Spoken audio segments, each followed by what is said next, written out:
நேர்கள் எல்லோருக்கும் வணக்கம். மற்றொரு காணொலியூடாக சந்தித்திருக்கிறேன். தொடர்ச்சியாக தையட்டியினுடைய நிலவரம் சார்ந்து பார்க்க வேண்டிய தேவை இருக்கிறது, பார்த்துக் கொண்டிருக்கின்றோம். கடந்த நாட்கள்ல அமைச்சர் ராமலிங்கம் சந்திரசேகர் சொல்லியிருந்த விடயம், அபிவிருத்தி குழு கூட்டத்தில் நாங்கள் ஒரு முடிவெடுத்திருக்கின்றோம், தீர்மானம் எடுத்திருக்கின்றோம். அதாவது தையட்டி விகாரை இருக்கக்கூடிய காணிகளை மக்களுக்கு நாங்கள் கையளிப்பது சார்ந்தது. அதாவது 17ஆம் தேதி அந்த காணியை அளவீடு செய்கின்ற பணிகள் இடம்பெறப் போகின்றது. அதன் பிற்பாடு அளவீடுகளின் பிற்பாடு அந்த காணி உறுதியாளர்கள் அந்த உறுதிய ஆவணத்தை அவர்கள் கொடுப்பார்களாக இருந்தால் அது சார்ந்து ஒரு தீர்க்கமான முடிவு தங்களால் எடுக்க முடியும் என்ற விடயத்தை சொல்லி இருந்தார்கள். இது இவ்வாறு இருக்கின்ற பொழுது இந்த தையட்டி நில மீட்பு குறித்து விசேட கலந்துரையாடல் ஒன்று இடம்பெற்றிருப்பதை நாங்கள் பார்க்கின்றோம். தையட்டி பகுதியில ஆக்கிரமிக்கப்பட்ட விகாரை அமைக்கப்பட்டிருக்கக்கூடிய அந்த பூர்வீக நிலங்களை விடுவிப்பது தொடர்பாகவும் அரசாங்கத்தின் மறைமுக திட்டங்களை முறியடிப்பது குறித்தும் விசேட கலந்துரையாடல் ஒன்று இடம்பெற்றிருக்கின்றது. இந்த கலந்துரையாடல் நேற்றைய தினம் அதாவது தந்தை செல்வா கலையரங்கில் இடம்பெற்றிருப்பதை பார்க்கின்றோம். தையட்டி நில உரிமையாளர்களின் ஏற்பாட்டில் நடைபெற்ற இந்த கூட்டத்தில் தமிழ் தேசிய பரப்பில் உள்ள முக்கிய அரசியல் தலைவர்கள், சட்டத்தரணிகள் மற்றும் சிவில் சமூக பிரதிநிதிகள் கலந்து கொண்டு தங்களுடைய நிலைப்பாடுகளை சொல்லி இருக்கின்றார்கள்.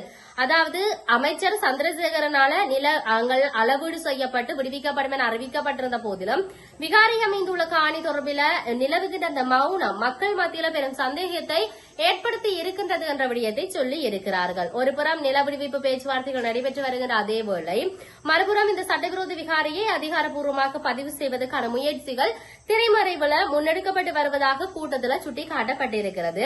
அரசாங்கத்தின் இத்தகைய திட்டமிடப்பட்ட அந்த நில ஆக்கிரமிப்பு நடவடிக்கைகளுக்கு எதிராக பலமான சட்ட மற்றும் அரசியல் ரீதியான அழுத்தங்களை வழங்க வேண்டியதன் அவசியத்தை இங்கு உரையாற்றுகின்றவர்கள் வலியுறுத்தி இருந்தார்கள் என்ற விடயத்தை நாங்கள் பார்க்கக்கூடியதாக இருந்தது.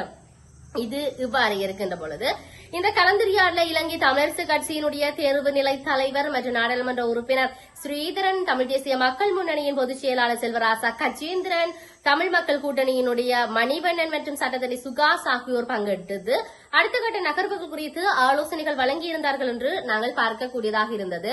ஜாழ் பல்கலைக்கழக விரிவுரையாளர்கள் மற்றும் சட்டத்தரணிகள் இணைந்து ஆக்கிரமிக்கப்பட்ட அந்த நிலங்களை மீட்டெடுப்பதற்கான ஆவண ரீதியான மற்றும் அறவழி போராட்ட வழிமுறைகள் குறித்து விரிவாக ஆராய்ந்து இருந்திருக்கிறார்கள். முடிவில் அமைச்சரின் வாக்குறுதிகள் வெறும் காலகடத்தும் அதாவது காலத்தை கடத்துகின்ற தந்திரமா இல்லாட்டி உண்மைகளா தீர்வா என்பது உன்னிப்பாக அவதானிப்பதோடு விகாரியை நிலைநிறுத்தும் எந்தவொரு முயற்சியையும் அனுமதிக்கப் போவதில்லை என்று ஒருமித்த ஒரு தீர்மானத்தை அவர்கள் எல்லோரும் எடுத்திருக்கிறார்கள்.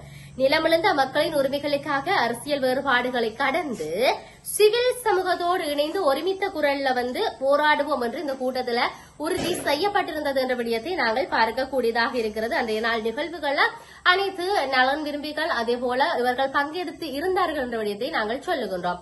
இருப்பினும் நாளைய தினம் இந்த காணி அளவிடுவர்கள் சார்ந்து அரசு என்ன செய்ய போகின்றது, மக்கள் தங்களுடைய அந்த ஆவணங்களை தங்களுடைய காணி என்ற அந்த உறுதி ஆவணத்தை கொண்டு போய் சமர்ப்பிப்பார்களா, அரசு கொடுப்பதற்கான அதாவது மக்கள்கிட்ட அவர்களுடைய காணியை கொடுப்பதற்கு என்ன வகையான நடவடிக்கையை செய்ய போகின்றது, இல்லை என்றால் இந்த கூட்டத்தில் சொல்லப்பட்டது போன்று வெறும் கண் துடைப்பா இல்லாட்டி காலங்கடத்துகின்ற தந்திரோபாயமான நகர்வா என்பது எல்லாத்தையும் நாங்கள் பொறுத்திருந்து பார்க்க வேண்டிய தேவை இருக்கிறது. மற்றும் ஒரு பதிவினூடாக சந்திப்போம். வணக்கம்.